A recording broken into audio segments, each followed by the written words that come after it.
Where can I buy a dad? Even the billionaire CEO couldn't hold back his tears. She didn't cry, she didn't smile. She just stood there, 6 years old, scuffed sneakers, a folded dollar in one hand, and a question that shattered every sound in the lobby. Where do I go to buy a dad? Graham Weston, billionaire CEO of Weston Tech, froze mid-step. Not because he recognized her voice, but because he recognized her eyes. And because in all his life of mergers, power, and silence, no one had ever asked to buy his heart before. The day she asked for a dad, it was still early. The kind of quiet morning Portland rarely allows, low clouds pressed against the skyline, glass buildings catching pale light like mirrors that didn't want to see themselves. The air outside tasted like wet concrete and old stories no one finished telling. Inside Weston Tech, on the 36th floor, everything gleamed. Espresso machines hissed softly. Keyboards clicked like clockwork. And Graham Weston, billionaire CEO, polished, distant, untouchable, moved exactly the way a man should when he's made a life out of not needing anyone. His suits were always navy, his decisions never delayed. No family, no apologies, no mistakes. He passed the receptionist with a brief nod.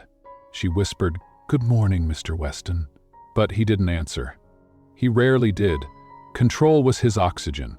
Emotion was a risk he'd stopped affording long ago.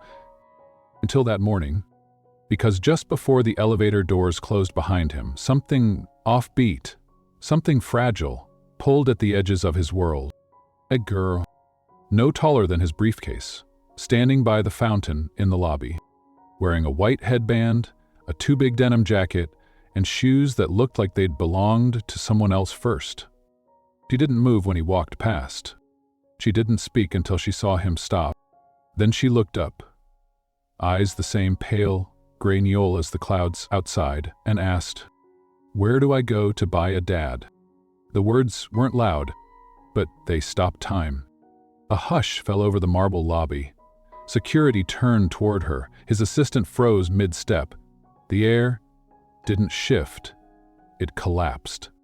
And for the first time in 15 years, Graham Weston forgot what came next. He crouched down, unsure why. Maybe instinct, maybe something deeper he wasn't ready to name. The kind of silence that doesn't come from the mouth, but from the bones. "Are you lost?" he asked, voice lower than usual. She shook her head. "No, I have coins. My mom says we don't ask for things, we earn them, so I brought my coins." She opened her fist. Quarters, pennies, a single folded dollar. Vera, mother and daughter. "Mommy said daddies are expensive, but I thought maybe I could still try." He blinked, swallowed. The girl looked down, as if ashamed. "She's really tired," she whispered, "and she cries when I'm asleep." He didn't know what made him do it, but he held out his hand. "What's your name?" "Ruby." "Okay, Ruby," he said. "I don't cost anything." She didn't smile. She just reached out, took his finger with her whole hand, and said, "Then come help my mom. Please." And just like that, the man who never changed his schedule, he walked out of his own building, following a child with trembling hands and a backpack full of coins. And he never once looked back. Do you see her eyes? Sir, she has his eyes. Chapter 1. Coins in her pocket. Ruby leads Graham to her crumbling apartment. The door opens, and the woman who answers is the one he never stopped loving. End of poem. This recording is in the public. The car ride felt longer than it was. Not because of traffic, there wasn't any, but because Graham Weston had never been this quiet in his own back seat before. He sat beside her, the little girl with the calm voice and the coins in her jacket, staring at the city moving past them. Buildings turned to buses. Steel gave way to rust. Brick replaced glass. Ruby didn't speak, she just watched.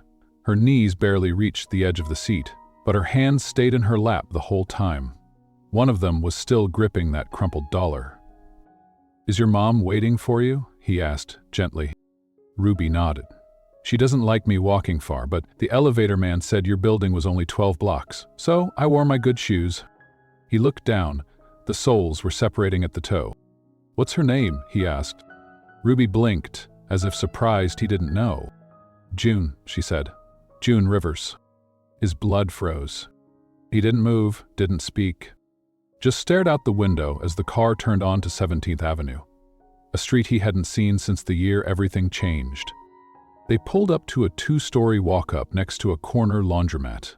The building was gray, cracked. A staircase climbed the side like a spine bent with age. Ruby opened the door before the driver could. "This way," she said, like it was the most normal thing in the world to be leading a billionaire CEO up 3 creaking flights of stairs. The third door on the left. Peeling numbers. 3B. She fished a key from the tiny front pocket of her backpack and looked up at him. "She doesn't like surprises," she whispered. "Sometimes they make her dizzy." Then she unlocked the door. The apartment smelled like peppermint tea and quiet sadness. Not dirty, not even cluttered, just tired. A thin blanket lay folded on the couch. A single cup rested in the sink. The TV was off, though the remote had been dropped beside a small stack of picture books. And there, across the room, resting on a worn futon by the window, was her. His June, but not the version that lived in his memory, golden, loud, endlessly alive. This version was pale, thin. Her hair, once dark and cascading, was pulled back in a low braid, strands frayed at the ends. Her eyes fluttered open when the door creaked. And when they landed on him, they didn't believe it. Right? Her voice was barely more than a breath. He couldn't speak, couldn't even move.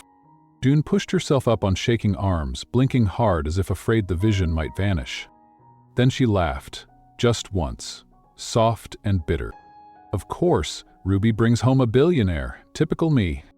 He crossed the room without thinking, kneeling beside her, searching her face like a man looking for the past in someone else's story. "It's really you," he whispered. She closed her eyes. "It's me." They sat in silence for a long time. Ruby curled up on the rug with a toy rabbit, tracing its ear with her fingers, like it was a ritual she did every time the air got too heavy. Graham didn't know what to say first. "So June did. She found you, didn't she?" He nodded. "In my lobby. With coins?" June's throat worked around the shame like it was something too sharp to swallow. "I didn't send her," she whispered. "She said you were tired." June smiled. It hurt to see. "She's smart. Doesn't miss anything. I didn't want this." "Why didn't you tell me?" he interrupted. "You left." His chest caved inward. "You went to London, changed numbers. I sent one letter, it came back." She looked at him, tired and clear. "And then I found out I was pregnant.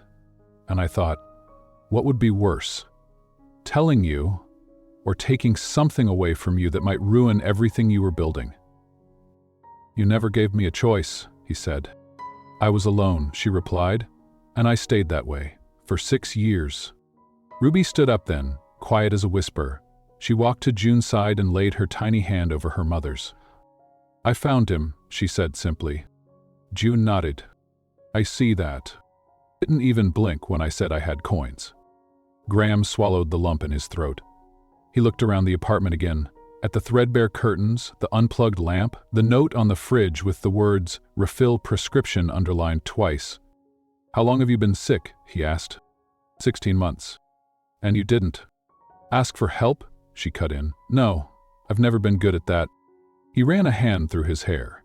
The same hand that signed $100 million acquisitions without flinching, now trembled on his knee. "You need care, real care. We're managing." "No, you're surviving." He stood, pacing now, trying to make sense of what felt like a hole torn in time. "You're coming with me. Ramik. Both of you? We can't just pack up and—" "You don't have to pack, just say yes." June stared at him, at the man he'd become. Still precise, still intense, but something softer behind the eyes. Not the boy who left. A man who had been broken by 6 words from a little girl in a lobby. She looked at Ruby, who was now folding her drawing carefully into her backpack like it was treasure. "If we come," June said quietly, "you don't get to disappear again." He turned, met her gaze, and didn't flinch. "I don't want to. I didn't know she was mine. I didn't know you were still my home." That night, for the first time in years, Graham Weston didn't answer emails. He didn't return calls. His phone buzzed until the battery died in his pocket. Instead, he helped June into the back of the car with careful arms, wrapping a blanket around her shoulders. Ruby climbed in beside her, holding her hand tightly. The city lights faded behind them as they drove toward the lake house. And in the silence that followed, Graham rested his hand on the seat between them. Ruby reached over without a word and placed her hand in his. And never once let go. Chapter 2. She was mine all along. Graham realizes Ruby is his. Flashbacks unfold. The weight of 6 missing years begins to crash down on them both. The car was silent as it wound through the hills outside Portland. Only the gentle clicking of the turn signal interrupted the stillness. That, and the hum of Ruby's soft voice as she hummed to herself in the back seat, her hand still wrapped around her mother's. Graham didn't speak. He couldn't. Every second that passed made it harder to breathe, not because he regretted them being here, but because something inside him had cracked. Something he didn't know had been holding him together. They pulled up to the lake house just after sunset. It wasn't a place Graham often used, just a weekend property meant for investors or silence. He'd never brought anyone here. No dinners, no parties, not even friends. But tonight, it felt like the only place that might hold what he was about to feel. The front door creaked open into a warm, wood-paneled foyer. Dust danced in the low light. The house smelled faintly of cedar and something older. Something like memory. He led them in gently. June's steps were slow, but steady. Ruby clutched her rabbit under one arm and didn't ask questions. She just looked around like she'd been here before in a dream. "Guest rooms this way," Graham murmured, his voice almost apologetic. June paused. "You didn't have to do all this." "I didn't," he said. "But I'm going to." She met his eyes. That look. Still hers. Still sharp. Still able to see through him when no one else could. "She's yours," she said quietly, as if giving him permission to ask the question he hadn't dared speak aloud. He swallowed hard. After June had settled into the guest room, and Ruby had curled up under a quilt with her stuffed rabbit and her backpack beside her pillow, Graham poured himself a glass of water and sat in the dark kitchen, elbows on the table, face in his hands. 6 years. He'd missed 6 birthdays. The first steps. The first words. The fevers at midnight. The nightlights.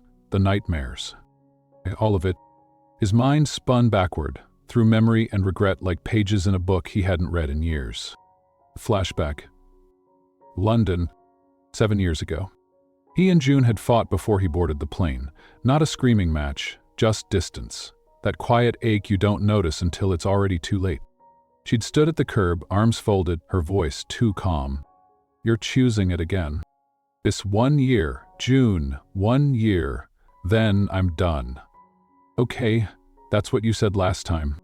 He had kissed her forehead instead of her lips, promised he'd call. He didn't. Work drowned him. Numbers became noise. London became a new chapter. But one she wasn't in. When he came back to Portland, the townhouse was empty. No forwarding address, no note. He told himself she'd moved on. He told himself it was mutual. But the truth was, he'd disappeared before she ever got the chance. Back in the present, Graham stood and walked to the hallway. The guest room door was ajar. Inside, June sat on the edge of the bed, fingers trembling over the bottle of medication on the nightstand. Her face was pale, but her eyes were awake. "Can't sleep?" he asked. She looked up. "Didn't take the pills, not yet." "Well, I wanted to talk to you first." He stepped inside, sat on the armchair across from her. The air between them held something heavy. Not just history, but hope. Fragile, flickering. "Why didn't you try again?" he asked. "Find me. Write me." She looked at him, no bitterness, just tired truth. Because when someone leaves without saying goodbye, you stop believing they want to be found. He looked down. "I never stopped thinking about you." She gave a soft, broken laugh. You were on Forbes covers. That didn't mean I was okay. They sat there for a long while. Then she whispered. She used to ask why her daddy didn't come to her school plays. Ugh. I told her you were somewhere big, somewhere important. He shook his head. I wasn't. I was nowhere. June leaned back, voice quieter now. She doesn't know everything yet. I only told her enough to protect her heart. He closed his eyes. Then let me be the one to give her more. Later that night, Graham sat by Ruby's bed. The moonlight caught her face like something out of a painting. She stirred, blinked up at him. Mr. Graham? Hey, sweetheart? I just wanted to say goodnight. She blinked again, then reached out and touched his hand. You can say Dad, if you want to.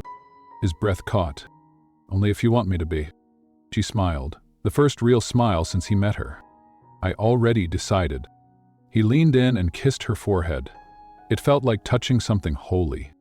Back in the hallway, June watched through the crack in the door, hand pressed to her heart. And she wept. Not because she was afraid, but because she wasn't anymore. Chapter 3. Why didn't you tell me? June reveals the truth behind her silence. Graham begins to understand just how much pain his absence caused, and how close he came to losing everything. The lake house kitchen was quiet the next morning.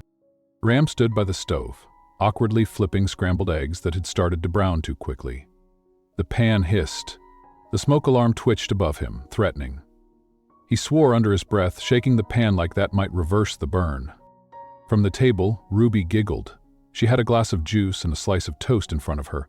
Her stuffed rabbit sat in its own chair, a tiny napkin tucked under its chin. June leaned against the doorframe, wrapped in a worn cardigan he didn't remember seeing her in before. It hung loose around her shoulders. The same shoulders he used to kiss goodnight. Her skin looked better this morning. Her cheeks had a hint of color. But her eyes still held years. Graham turned to her with mock pride. Behold, my attempt at breakfast. June raised an eyebrow. Are the eggs supposed to look like that? According to no one, ever. Ruby laughed again. It was soft but whole. And it did something to the air, like the windows had been opened after years of dust. Later, after breakfast had been mostly eaten and mostly survived, June stepped outside to the porch with a mug of tea in her hand. Graham followed. The morning air was crisp. Pine trees whispered above them. A distant bird called out, like it had something urgent to say. They sat on opposite sides of the wooden swing. She's happy here, June said softly. She belongs here. She belonged with you years ago. Silence. Then he turned to her, voice low. Why didn't you tell me, June? She didn't answer right away. I was scared, she finally said. And angry, and hurt, and stubborn. He nodded, not in agreement, but in recognition. I was a coward, he admitted. No, she said. You were just gone. And I didn't want to chase someone who never looked back. I didn't know. You didn't want to know. That landed hard. He looked down at his hands, hands that had signed contracts, waved off press, held onto nothing for too long. The night I left, I told myself I'd come back. You didn't. I thought you'd moved on. I waited. For months. Why didn't you try again? She turned to him, not with anger, but with the kind of quiet pain that doesn't raise its voice. Because I didn't want to be someone's regret. I didn't want Ruby to be something you felt obligated to love. She wouldn't have been. I didn't know that. I didn't know if the man who chose mergers over our engagement would choose a child he never met. Graham pressed a hand over his mouth as if holding in something he couldn't speak. The truth was, he didn't have an answer for that. Because the version of himself back then, he wasn't sure he would have either. June stood slowly, walking to the railing. You built an empire, Graham. You won. He looked at her. It doesn't feel like winning. No, she said. Because now you've seen what you lost. She turned to go back inside, then paused. You don't get to undo the past, but you do get to choose what you do with the truth. That afternoon, Graham drove into the city. He returned with bags of things Ruby didn't ask for, art supplies, storybooks, socks with cartoon stars, and a dress for June. Not fancy, Just soft, comfortable, the kind of thing he imagined her wearing when she used to read in bed, her legs tucked under her like a secret. He handed it to her without ceremony, then walked away. Later, she found a small note folded inside the pocket. "I want to know the you I missed." That evening, Graham sat beside Ruby on the rug. She was drawing something with bold blue strokes. "Is that me?" he asked, peering over her shoulder. "Yes," she said. "You're smiling." He smiled. "How do you know I don't smile?" "Because you never do in the pictures. I looked you up on Mommy's phone." "You Googled me?" She nodded proudly. "You looked very serious, but now you look better. Better? Like a real dad." He reached out, brushed a strand of hair behind her ear. "Do you want me to be your real dad, Ruby?" She looked up, blinking. "You already are." In the guest room that night, June opened her journal again. And for the first time in a long time, she didn't write about endings. She wrote, "He came back, and he stayed. And today, we let the past speak, and it didn't destroy us." Chapter 4. The House with No Toys. Graham sees Ruby curled up in an empty hallway with only her backpack and realizes she doesn't know how to belong anywhere. That night, he brings her a toy, one toy, and waits. The lake house had never been this quiet. And Graham Weston, for all his obsession with order and silence, finally realized it wasn't peaceful. It was empty. It was Saturday morning. Sunlight filtered through the tall windows in the living room, warming the hardwood floors, but the air still felt cold, like a museum, polished, still, untouched. Ruby's voice was the first real sound of the day, but it wasn't loud. It was humming, soft, wordless, and too careful for a 6-year-old. Graham walked out of his study and found her sitting in the hallway. Not the living room, not the den, not the guest suite where her mother slept, but the hallway. Back against the wall, backpack in her lap, rabbit in her arms. There was an entire house, and she'd chosen this little corner. He knelt slowly, unsure what to say. "Why are you out here?" Ruby didn't look up right away. "The house doesn't have toys," she said. "We can fix that," he replied gently. "It's okay, I have Bunny." She held up the stuffed rabbit. Its ear was half detached, its fur worn down to threads. Graham didn't answer. He sat beside her instead, folding his long legs awkwardly against the wall. He waited for her to speak again. Houses don't like kids. This house just doesn't know you yet. How do you teach a house to like you?" He thought for a long moment. "I think maybe you leave a little piece of yourself in every room." Ruby nodded, like that made sense. Then she stood. "Okay." And she walked off, slow, purposeful, like she was setting out on a quiet mission. By noon, Graham noticed a drawing tucked behind the kitchen sugar jar. A single crayon sun with stick arms. By 2 o'clock, there was a folded napkin on the coffee table with the word "Tea Party" written in purple marker. By dinner, Bunny was tucked beneath a blanket on the stairs, as if she'd stopped to rest. June watched him watch Ruby. She said nothing. She didn't have to. That night, Graham sat on the edge of his bed, staring at the box in his lap. It was small, wrapped in plain brown paper. Inside was a toy he had no idea how to choose. His assistant, Grace, had picked it, said it was what her daughter had loved most, a plush fox with big eyes and soft fur that made you feel like it could listen. He'd almost laughed when she handed it to him. A fox. In a boardroom filled with predators. Now he wasn't laughing. He stood up, walked down the hall. Ruby's door was cracked. She was awake, talking softly to Bunny. Sits still like Mommy when she's tired, but not the same kind of quiet. His eyes are louder." Graham knocked gently. She looked up, sat straighter. He held out the box without a word. She took it carefully, fingers brushing the edge like she thought it might disappear. Opened it slowly. Stared. "Is it for me?" she asked. "Just you," he said. Ruby pressed the fox to her chest. Has big eyes. Do you like him?" She nodded, then whispered, like it was a promise. "I'll teach him how to belong here." Later, when he passed the hallway again, she wasn't sitting there. She was curled on the couch, the fox and the rabbit beside her, a book open on her lap. The room finally looked like it had a child in it, like it was learning how to hold one. The next morning, Graham found June in the kitchen.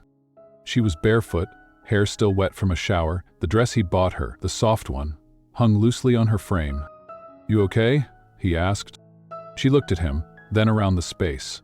The drawing on the fridge, the fox under Ruby's arm as she dozed nearby.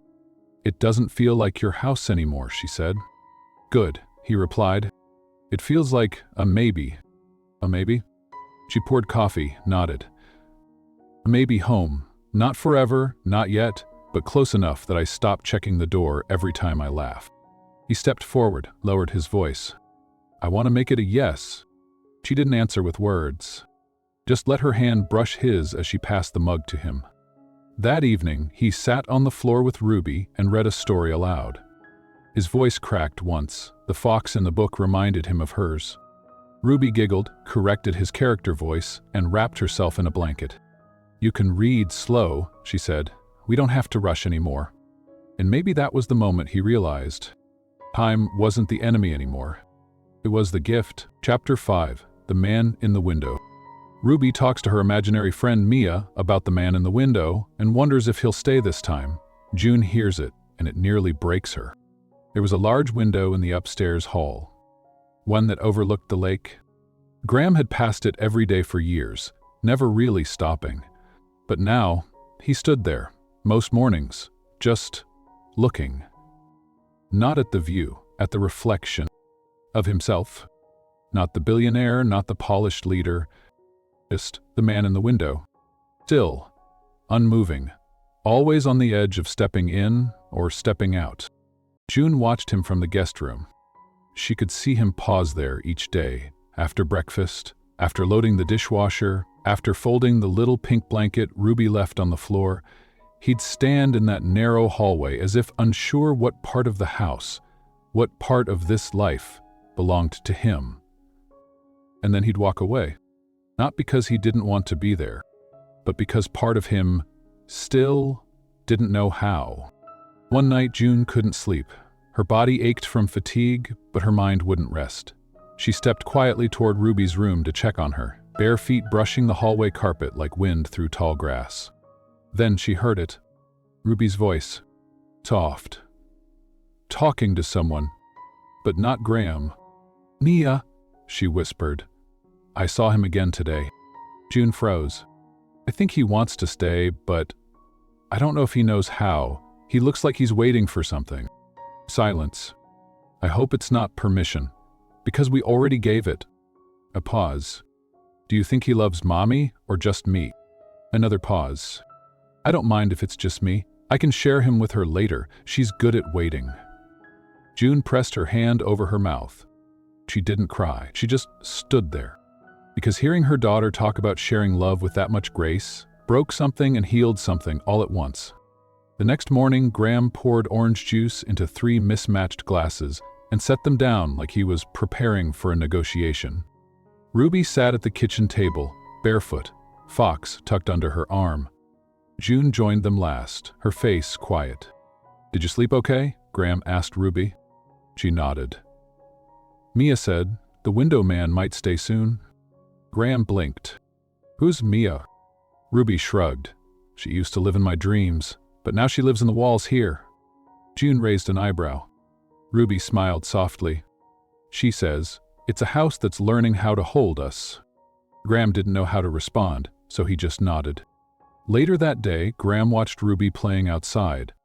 She wasn't loud, she didn't run the way some kids did, but she wandered, gently, like she belonged to the air more than the ground. She collected leaves and pressed them between pages of a sketchbook, drew a picture of the window and him. The stick figure had wide eyes, and his feet were hovering, not standing, not quite. He walked back inside, slowly. The silence in the hallway this time wasn't cold. It was waiting. That night, Graham didn't go to the window. He went to the living room, where Ruby was lying on the rug with her fox and her rabbit. "Can I ask you something?" he said. She looked up, blinking. "Sure. Do you want me to read you a story tonight?" "You never have." I know. Okay, but use voices. And don't skip pages. He smiled. Deal. She scooted aside and patted the floor beside her. You sit here. I want Mommy to see when she walks in. So she knows you're not afraid of floors. Graham sat. She leaned against him like it was the most natural thing in the world. And the window upstairs stayed empty. Because tonight, the man who always stood in the distance was right here. Chapter 6. She drew us with a sun. Ruby draws the three of them, herself, Graham and June, standing under a big yellow sun with no clouds. Graham quietly places it on his office desk next to the photo of his company's founding. For the first time, he chooses family over legacy. The rain came soft that morning. Not the kind that made you rush for cover, the kind that slowed everything down. The windows fogged gently. The lake outside blurred like a watercolor. June was curled on the couch, sipping tea, wrapped in one of Graham's oversized sweaters that Ruby had pulled from a closet and declared the snuggliest thing on earth. Ruby sat cross-legged on the floor with her colored pencils, the good ones. Graham had bought them 2 days ago after realizing the grocery store crayons kept breaking. He didn't even blink at the price. For the first time in his life, the number didn't matter. He just wanted to see what she would make. And she was making something. She worked quietly for over an hour. No humming, no talking to Mia, just the soft scratch of pencil on paper and the occasional wrinkle of her nose when a color didn't turn out the way she wanted. Graham watched her from the armchair, pretending to read the paper. But the truth was, every time she paused to think, he paused too. Because watching her exist was a kind of miracle. Finally, she stood. He didn't run, didn't shout, just walked over and handed him the page. It's for your desk, she said. My office desk. She shrugged. If you still have one. He took the paper, slowly unfolding it. And then he forgot how to breathe. 3 stick figures drawn with careful care. One tall, one medium, one small. They stood under a giant yellow sun. No clouds, no shadows. Just 3 figures holding hands and a heart above all 3. Underneath it, in Ruby's best crooked handwriting, we are learning. He swallowed hard, his throat burned. Is this? You're not wearing makeup. Is this? Me? He asked, lost words. Me, baby Buffy? He asked, pointing to the tall one. Yep. Mommy. That's me. The sun? That's love. It's always above us. June said nothing, but Graham could feel her watching. He didn't look up, afraid that if he did, his eyes would betray everything he couldn't say out loud. He stood, walked slowly into his study, and without hesitation moved the framed black and white photo of Weston Tech's founding to the corner, then in its place taped Ruby's drawing to the center of the desk, right where his eyes would land every morning. That evening, Ruby fell asleep on the couch. June lay on the other side, one hand resting on her daughter's blanket. Graham walked in quietly, holding 3 mugs of warm milk. For the team, he whispered. June smiled, accepting hers with 2 hands. That picture, he said, nodding toward Ruby's drawing. It broke me. She's been drawing it in her mind for years, June replied softly. You think she'll always remember this? This part, of course. She looked at him. But what she needs most isn't one perfect memory. It's consistency. That's how kids believe in love. They see it stay. He looked down at the mug in his hand. I want to be that. Then stop trying so hard to prove it. Just show up. Every day. That's enough. Later that night, Graham tucked Ruby into bed. She stirred. Did you see the sun? In your picture? No, in the real sky, before the rain. There was a little part that looked gold. I missed it. She opened her eyes just a little. That's okay, I saw it for both of us. He kissed her forehead and whispered, You've always seen more than me. Back in his room, Graham stared out the window again. Only this time, he wasn't looking at his reflection. He was watching the clouds move, waiting for the sun. Chapter 7. The cloud he came down from. At a parent-teacher meeting, Graham is told that Ruby believes he used to live in the clouds, but came down when she asked for him. He breaks down in the car afterward, finally understanding what she truly sees when she looks at him. It had been 2 weeks since June and Ruby moved into the lake house, and Graham had never once checked the stock market in the morning. He knew that was a sign something in him had shifted, not in a dramatic, headline-making way, but in the small, invisible way that mattered more. He now poured orange juice instead of quarterly reports. He memorized Ruby's favorite pancake shape, stars, not circles. He had learned how to braid, poorly, but with effort. The empire hadn't crumbled. It had quieted, and in that quiet, something better began to grow. The invitation came home in Ruby's backpack, a smudged piece of paper with marker doodles in the margins. Parent check-in day, meet the teacher.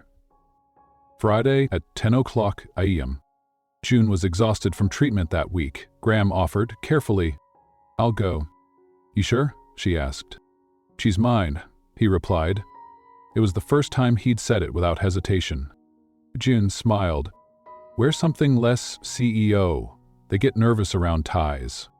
The classroom smelled like glue and snack crumbs. Graham arrived early. Sweater, jeans, no phone. He had no idea where to stand, how to sit, or why the chairs were so impossibly small.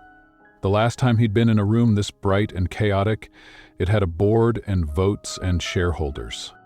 This was messier, but also more honest. He waited until Miss Howard, Ruby's teacher, welcomed him with a soft handshake and a folder. "Mr. Weston," she said. "Ruby's doing very well. She's thoughtful, quiet, very tuned in." He nodded, listening as she flipped through pages of art and classwork. Photos of Ruby sweeping the floor after snack time, helping a boy who dropped his crayons, holding a paper star during a reading circle. And then Miss Howard paused. "She said something to me last week." Graham's heart stilled.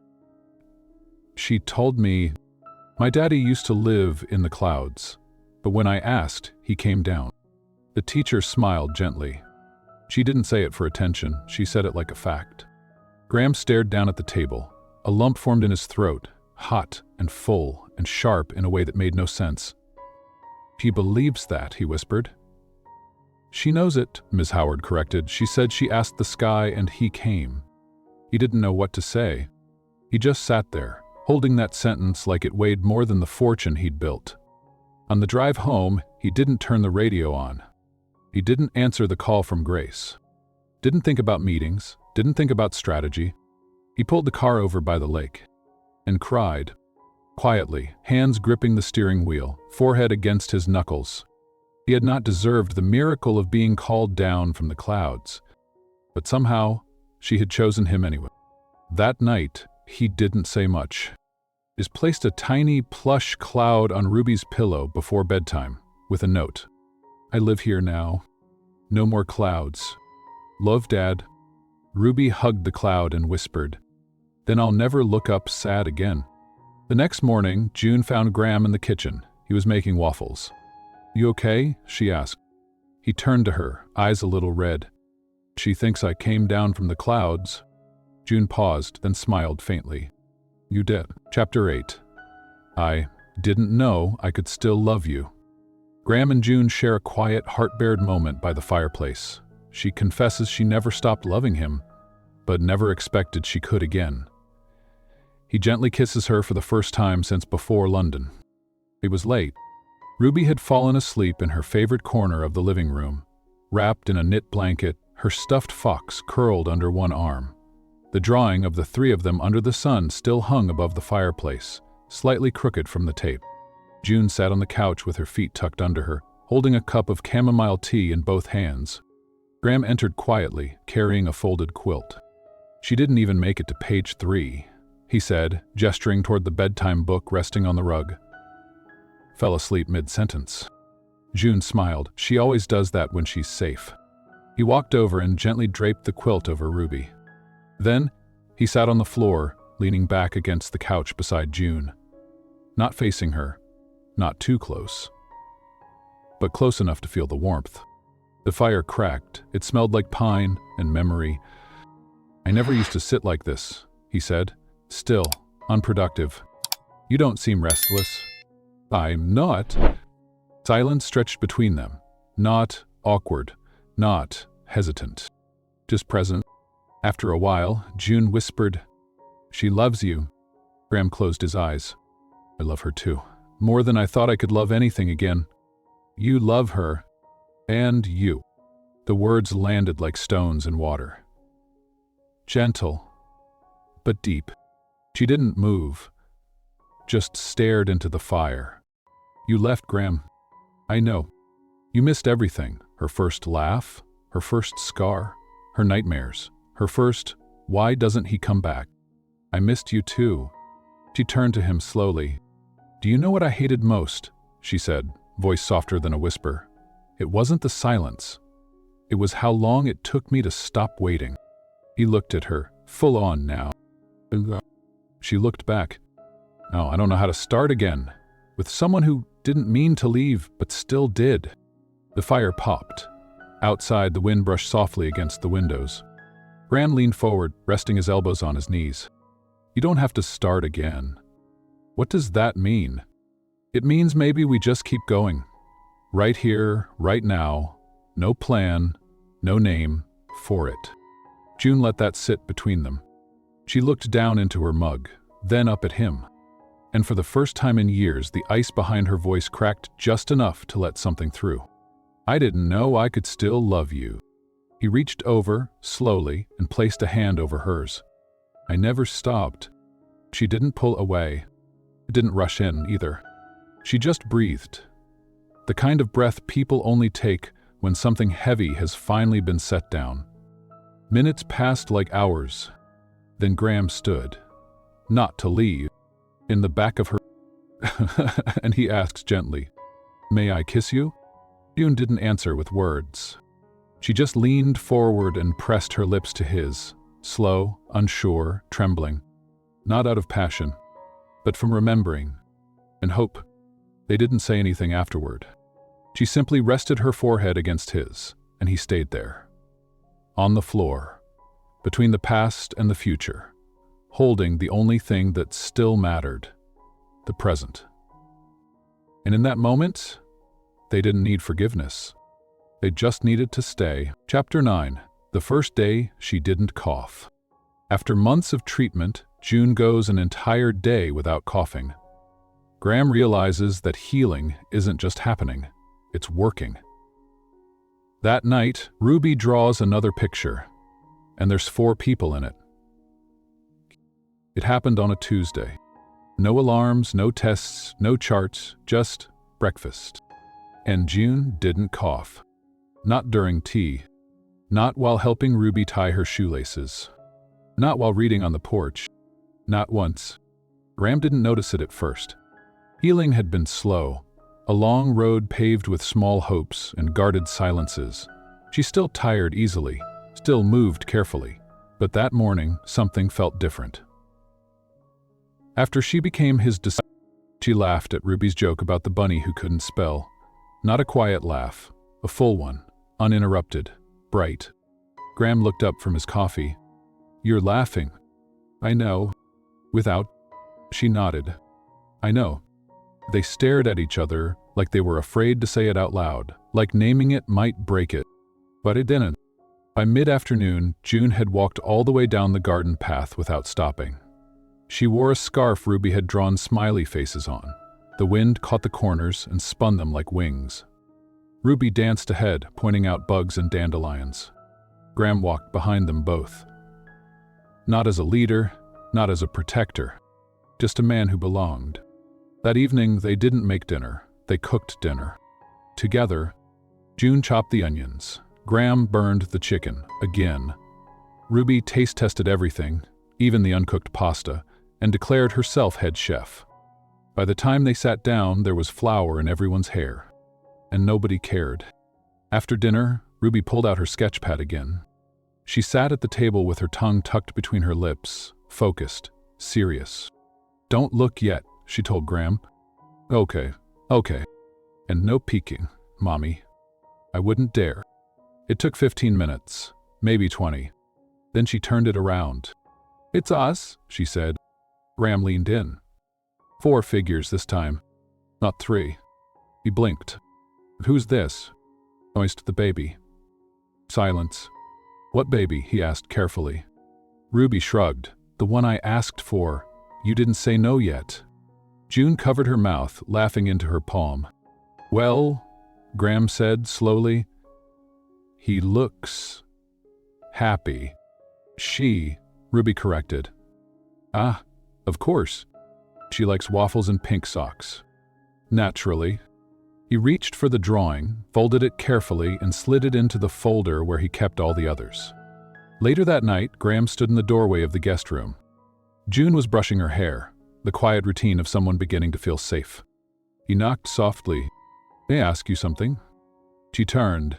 "Of course." "Did you notice that I didn't call?" He nodded. She smiled, but this time, there were tears. "It's been over a year, Graham." "I know." She walked over, leaned into him.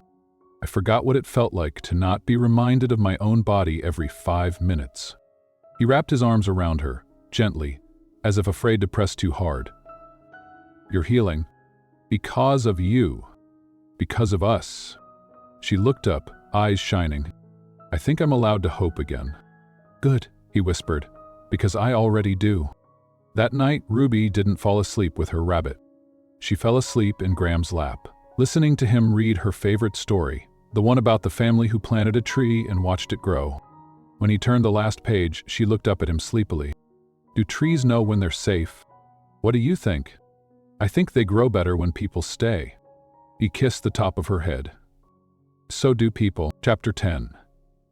The day we came home. Graham brings June and Ruby to his penthouse for the first time, but only after transforming it. No boardroom, no briefcase, just warmth, just family. They walk through the door together, not visitors, but home. The penthouse had waited in silence for 3 months. It wasn't a home, not yet. Not when June and Ruby had never stepped inside. It was a glass and steel museum of Graham's old life. Curated. Controlled. Lifeless. But now it smelled like cinnamon. Now the lights were soft and golden. Now the sharp corners had been softened, literally, with pillows, rugs, and tiny handprints left on window glass that housekeeping was told not to remove. Because this wasn't an office anymore. It was theirs. The drive into the city was quiet. June sat in the passenger seat, one hand wrapped gently around Graham's. Ruby sat in the back seat, singing to herself, holding a paper bag with a muffin she'd saved from breakfast. "She says it's for the new kitchen," June smiled. "Is her housewarming gift," Graham nodded. He didn't say the part he wanted to say, that this wasn't just a new chapter. It was a full rewrite. When they stepped off the elevator, the doorman nearly dropped his clipboard. He'd seen Graham Weston walk through those doors 1,000 times, always alone, always unreadable.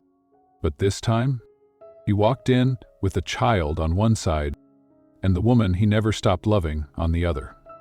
The doors opened, and Ruby gasped, not because of the view, but because of the tiny drawing taped to the fridge. "That's mine." Graham smiled. "I framed the original, this is a copy." She ran through the room, stopping only to touch a pillow she didn't remember, a chair that now held a small stuffed fox. Then she whispered, loud enough to hear, "This place knows us now." June stepped in slower. Her eyes moved across the space like it was a test she wasn't sure she'd pass. She reached for the counter, fingertips brushing the cold stone. "I don't recognize it." "That's the point," Graham said softly. She turned to him. "You changed everything." He shook his head. "No.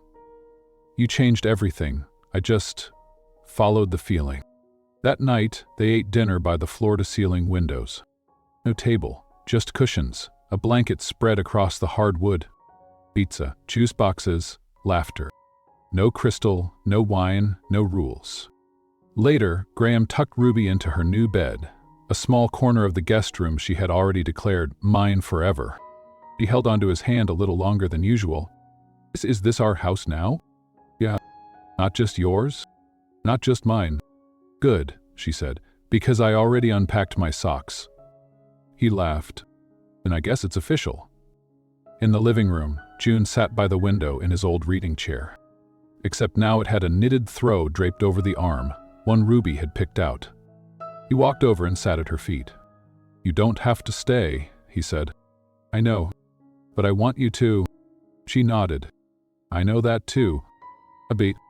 Do you think we could?" he started. She reached into her sweater pocket and pulled out a folded paper. "Ruby's newest masterpiece," she said. He opened it. This time, there were 5 figures. The phone was very small, with a heart floating above its head. He looked up. June smiled. "She says we need a baby." Gran blinked. Ben smiled wider than he had in years. "I guess we should get more socks. If this story touched you, it's not because everything ended perfectly. It's because, somewhere in the middle of the brokenness, someone stayed. Maybe you've been Ruby, the one asking for love with coins in her hand and hope too big for her backpack. Maybe you've been June, tired, quiet, holding the weight of every day together with string and soft lies, just to keep going. Or maybe you've been Graham, a man who built everything except peace. Until one small voice cracked through the clouds and said, 'You can come down now.' This wasn't a fairy tale.